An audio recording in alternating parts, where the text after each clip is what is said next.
So should Terrence Crawford get 50-50 if he fights Errol Spence Jr.?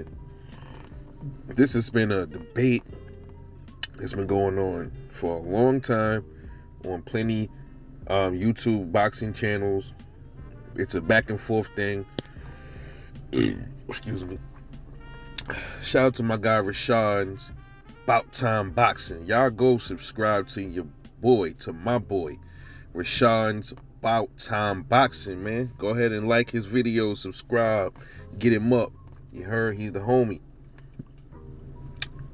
And he touched on a point.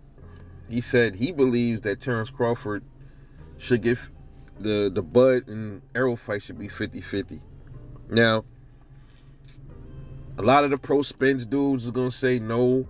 Even me at first, I was just like, well, 60-40 is acceptable, which it is. 60-40 is good, man. That's a good, even if he get the third belt, I don't think Bud should take no less than 60-40.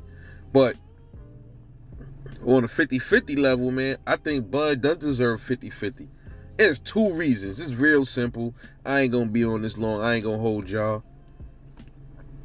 But here's the two reasons why Terrence Crawford and Errol Spence should be 50-50 down the middle. Number one reason is Terrence Crawford, he's just as known as Errol Spence. Terrence Crawford has more accolades. Errol just holds more belts. So the way I see it is, Errol holds the most belts in the division. Rather, he beats Ugas.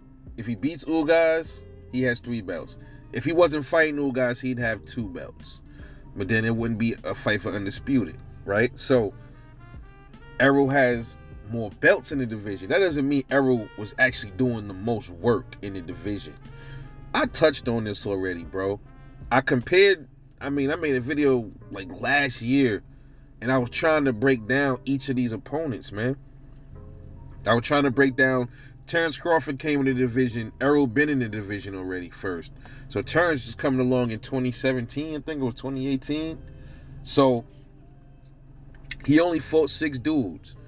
And I try to compare from when Bud got in the division to compare the 6 that Bud fought to the 6 that Errol fought once Bud got to the division. And Errol has slightly better.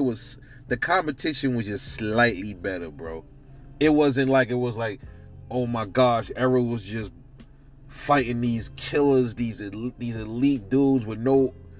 A lot of the dudes Errol was fighting had losses on their records, bro. Sean Porter had a loss. Danny Garcia had a loss. He gave Mikey Garcia his first loss. Kell Brook, he already had a loss on his record. If you want to look at it like loss for loss, look at the dudes, and then the dudes that Bud was fighting. Jeff Horn. I gotta go back and look. I don't even know if Jeff Horn undefeated when he fought Bud. I don't know. I gotta go check. Amir Khan had losses. Kell Brook had losses. Sean Porter had losses. Jose Benavidez, I don't think he had any losses at the time. Mean Machine didn't have any losses. Think about that for a minute. So when you break it down like that, you know what I mean? These motherfuckers want to talk about the names and shit. Yo, who was Mean Machine? Amir Khan is a nobody. Amir Khan isn't somebody. He's a name, bro. He's a name. Rather he got knocked out 3 times or not. He's a name. Sean Porter was a name, right? Amir Khan was a champion before, right? Amir Khan was a champ. Jeff Horn had the belt. So what are you talking about? What's the difference? There was the competition, the fights that Errol had and the fights that Bud had, it wasn't worlds apart. It wasn't worlds apart, especially when they had 2 common opponents. So you tell me, how was Errol doing all the heavy lifting as if all of Errol's dudes he fought had no losses and he's the first one that gave them losses? No, man. No. Both dudes fought dudes that didn't have losses on their records, man. Both of them did. All right. And if you want to be honest, I believe Bud fought his opponents, the amount that he fought that had O's on their record before he got to him was more than Errol's. I think Mikey Garcia was the only one that didn't have a loss on his record. Come on, man. Think about that. So if you want to talk about it on that sense, Errol does have, all you can do is say Errol have more belts. That's it. That's all you can really say. He got the most belts. Terrence Crawford got 1 belt plus his accolades. That shit means something. Don't tell me it don't. This is boxing. When you working somewhere, these niggas want to see your resume. They want to see, if you want to get a promotion, right? They want to see what you did in the past and how much experience you got.